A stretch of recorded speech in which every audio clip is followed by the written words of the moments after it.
Hey there! Welcome to the hands-on lesson on S3 Bucket. In this video, we're going to create an S3 bucket, upload files, make them public, and even use the bucket to host a static website. By the end, you'll be an S3 pro. Let's dive in. Step 1, creating an S3 bucket. First things first, we need to create an S3 bucket. Here's how to do it. From your AWS console home, navigate to S3 under the storage section. Click on Create Bucket.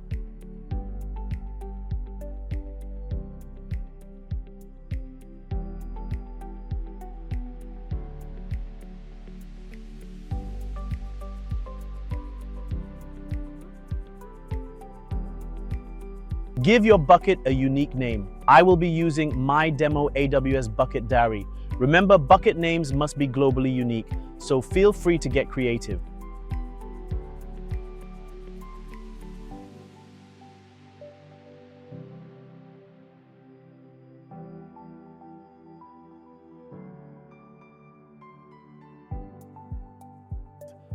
Leave ACLs disabled for now. This keeps things simple and secure.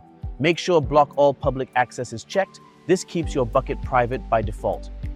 We won't need versioning for this demo, so go ahead and leave that disabled.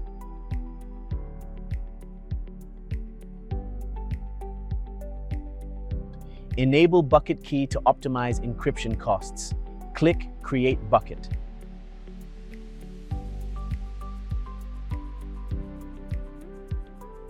And that's it. We've successfully created our S3 bucket. Step 2, uploading files to the bucket.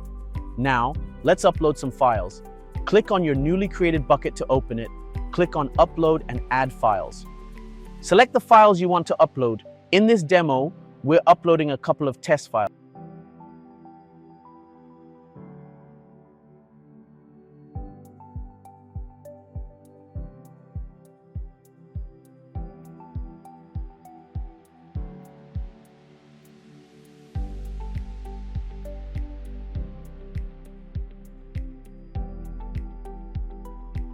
Under Storage class, choose Standard.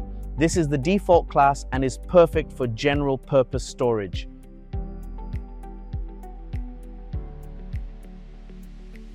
Click Upload to start the upload process. Once the upload is complete, you'll see the files listed in your bucket. Awesome. Step 3, accessing files via URL. All right, let's try to access these files using the object URL. Click on one of the uploaded files.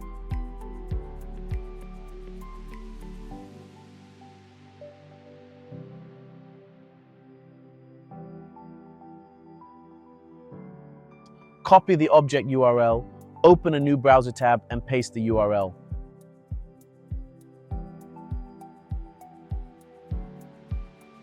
You'll see an access denied error. This happens because our bucket is private, which is the default setting to keep your data secure. Step 4, making the bucket public. To make your files accessible, we need to make the bucket public and update the bucket permissions. Navigate to the buckets list and click on your bucket.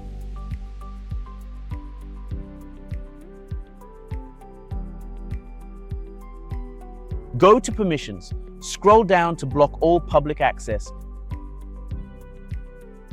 Turn this off.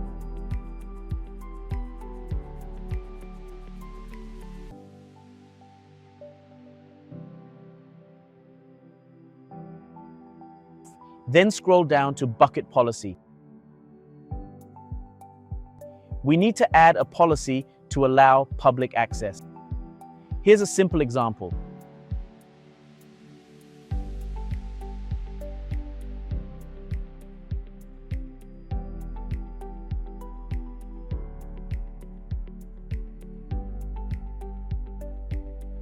First, let's edit the ARN of the policy to match that of our bucket.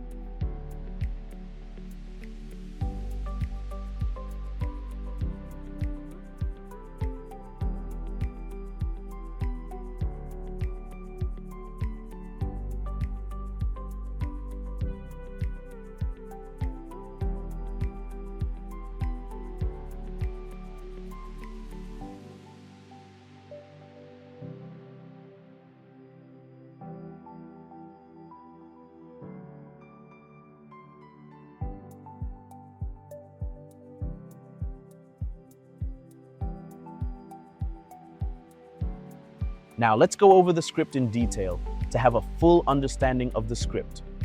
First, the version is set to 2012-1017. This is the latest policy language version supported by AWS and should always be included. Now, onto the statement block. The SID stands for Statement ID. Here, it's labeled Public Full Access. Just a name we can use to identify this rule.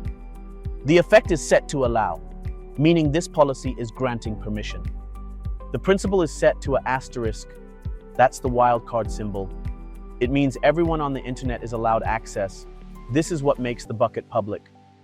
The action is S3 asterisk, which allows all S3 actions, reading, writing, deleting, listing, and so on.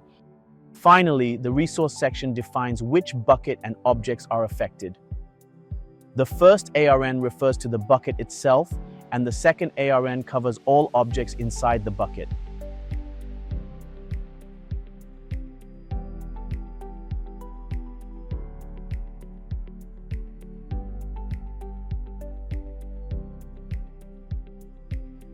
Your bucket is now public. Let's test it.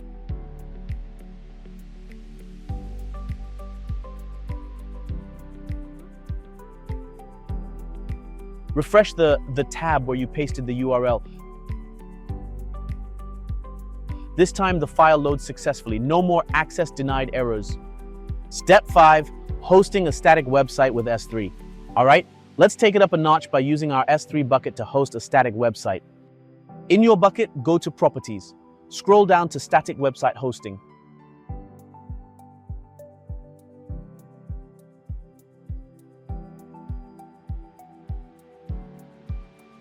Click on Edit and select Enable.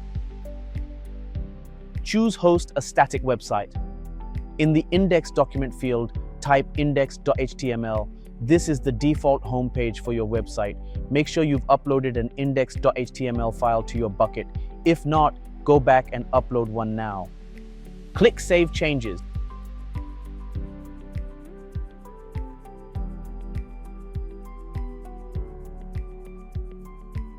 You'll see a bucket website endpoint. Copy that URL, open a new browser tab, paste the URL, and hit Enter. And there it is. Your static website is live, hosted entirely on Amazon S3. Recap and what's next. Great job. Here's what we did today. Created an S3 bucket, uploaded files to the bucket, made the bucket public using a bucket policy, hosted a static website using S3. Thanks for watching, and I'll see you in the next lesson. In the next video, we'll dive into Amazon Elastic File System.